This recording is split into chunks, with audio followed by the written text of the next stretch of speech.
Hello everyone, my name is Jellybean Joey, and this is Resident Evil 8 Village, running on a GTX 770, that's right, 770, with 4 gigabytes of VRAM, 32 gigs of regular RAM on a Ryzen 5 3600X. Now, a couple things to know about this video card, specifically when it comes to Resident Evil 8 Village.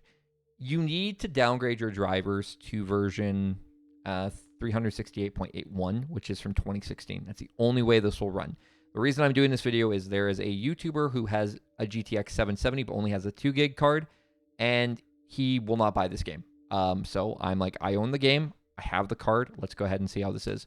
Now, settings wise, this is what we're doing for our settings. Okay, I did test this earlier, but here you go. These are our I went to presets, I turned off VSync. These are all the settings, so you get a general sense of how it runs. Okay, turn off chromatic aberration, not a fan of it. Everything else is pretty much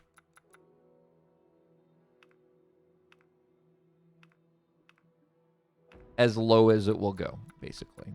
Or almost as low as it will go. I can't get it to go really any lower.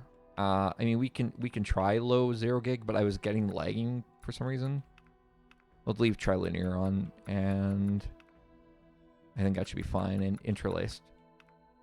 We'll do true rendering mode of that, and perfect. Okay, we'll go ahead and do some Mercenaries, because Mercenaries gives you the wide open world, and I've beaten the game, and I don't have a save that is prior to pretty much where you can just run around. So we'll just do the standard area. It should be enough time to kind of play around, and there you go.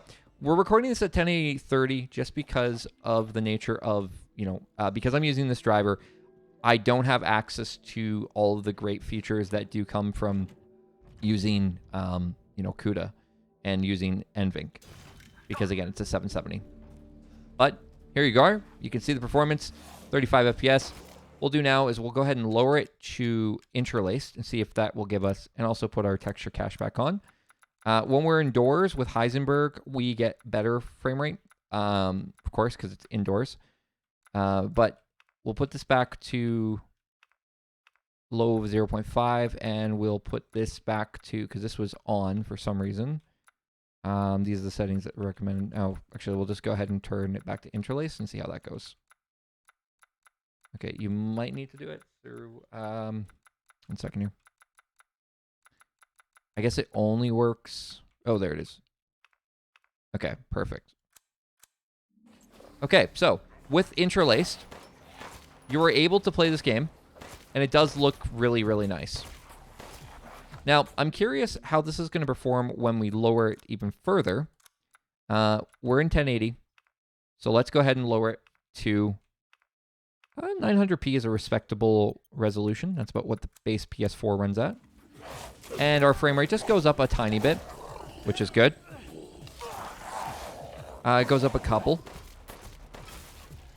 All right. Now, if we weren't recording, we're probably getting an extra 5 FPS is what I'm guessing. All right. So the 7 series cards are really, for modern games, are kind of 720p.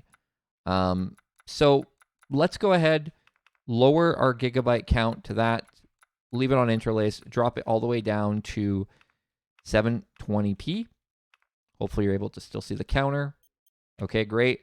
Now we are obtaining...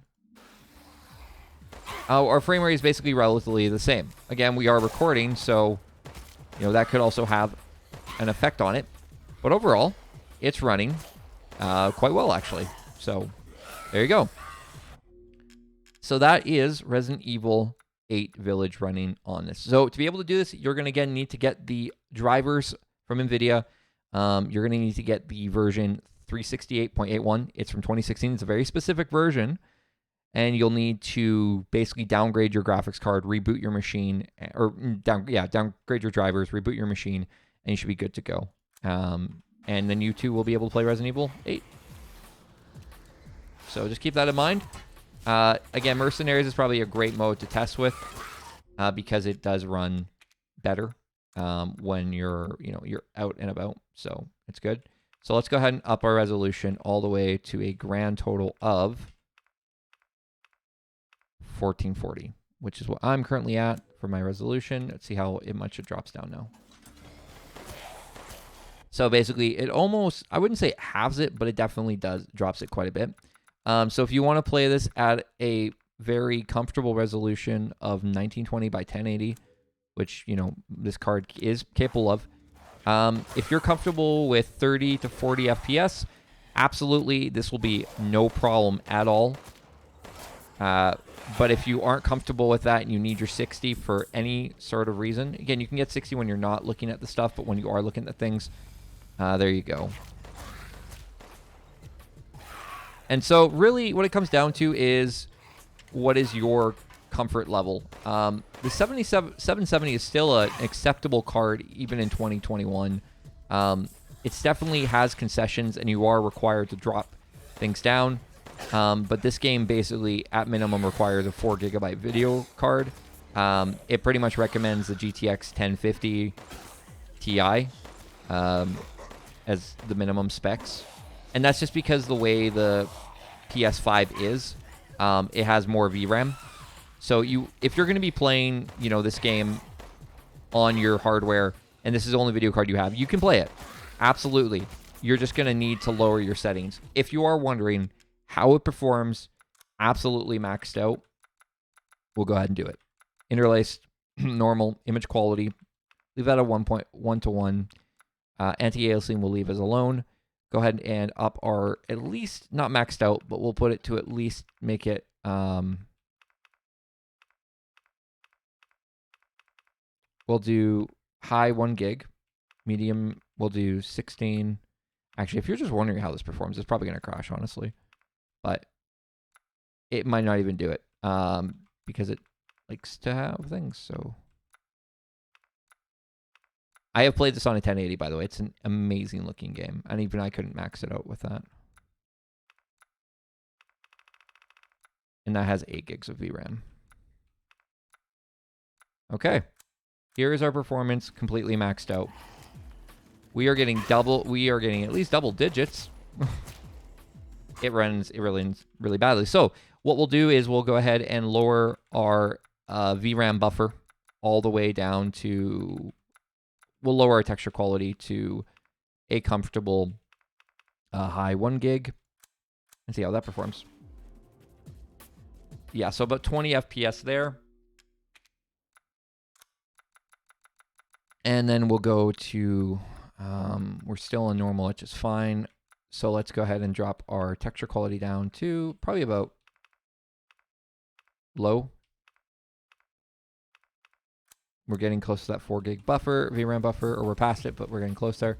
So yeah, you can see that the game does run, you know, like that. So if you want to know how it performs when it comes down to, you know, the actual like recommended settings, this is what the GTX 770 will recommend for you.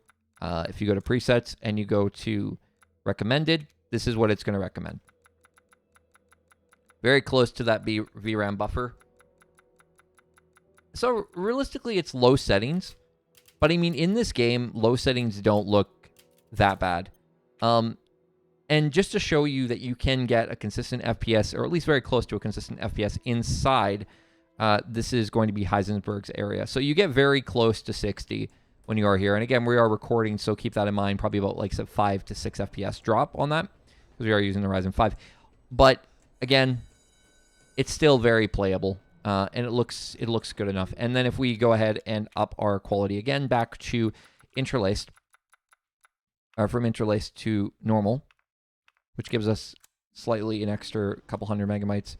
Not much of a visual difference. It's slightly there, but you would be hard pressed to notice it. sRGB is good.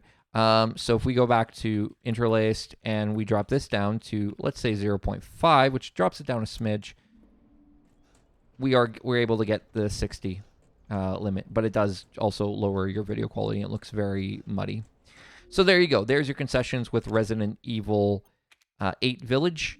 There are what you'll need to do to be able to run it. Hopefully this helps you out. And yeah, make sure to like, share this with your friends, and subscribe for more content. Sorry that I've been busy. I've had a lot on my plate, and I, again, sold my 1080 for wedding money, and then I have a 760, and now I have a 770. And soon 1066 gig, and I'll be doing testing with that. All right, like this video, See you guys later. Jelly Bean Joey out.